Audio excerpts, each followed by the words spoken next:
So I'm a medical engineer and entrepreneur on a mission to revolutionize something you and I do all the time without even thinking about it.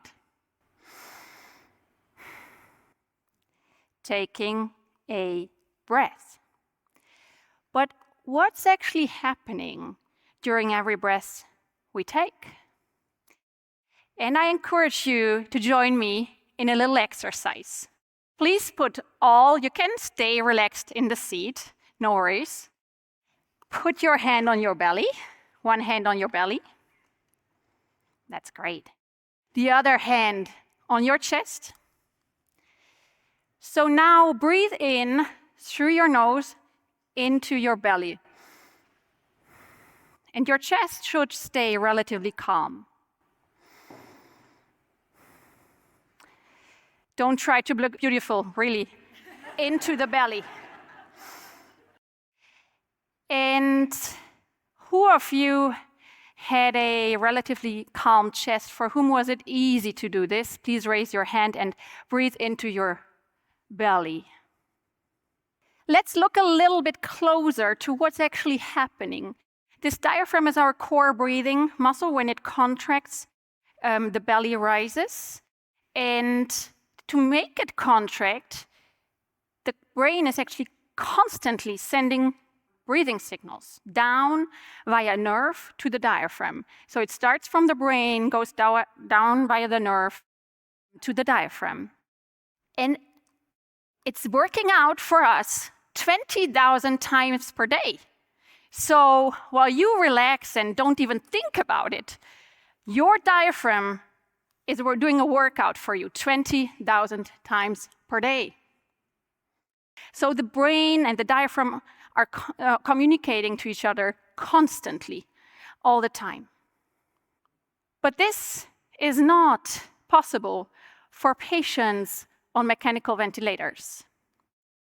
They get a tube into their throat. They get on medication and sedation. The ventilator is forcing air inside their lungs. It's not natural. And because of the suppressed brain, there's no action potentials, no breathing. So imagine you go from 20,000 times to no breathing, what that makes to your body. And when you go from a very high, strong man to being very passive, to 20,000 times contracting to basically zero, this diaphragm shrinks by 50%. Of the muscle fibers are gone after only 3 days of no breathing and no brain signals and no diaphragmatic function. The signals are guiding from the brain down to the diaphragm, but also there is some kind of feedback going back to the brain. So it's not only the diaphragm shrinking, it's also some brain cells shrinking. That's an early evidence, but that's kind of emerging evidence that it's also the brain may be affected. The other thing, when you kind of have overpressures in your lung, then this is not a natural pressure distribution that the body knows. So this is causing a different pressure distribution in the lung.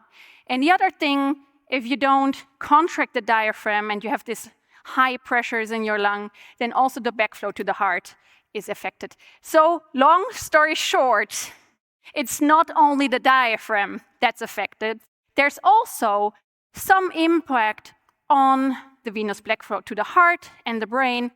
And because our body is really like a fine-tuned system, if one little thing is off balance, it can affect other parts of the body. So I added to this hypothesis, why can't we somehow, and we didn't know how at the time, how can we hack into this connection, into this nerve connection between the brain and the diaphragm, and activate this breathing?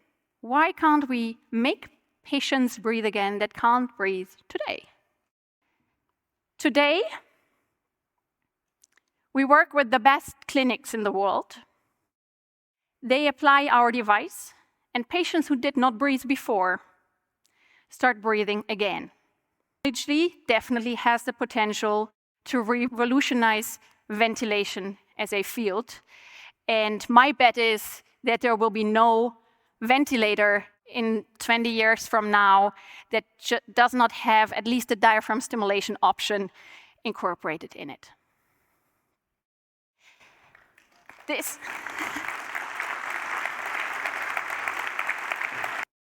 Pause every day. Take a deep diaphragm breath. Enjoy those complex interactions and functionalities that go on inside your body for every breath you take. Let's enjoy every breath of life. Thank you.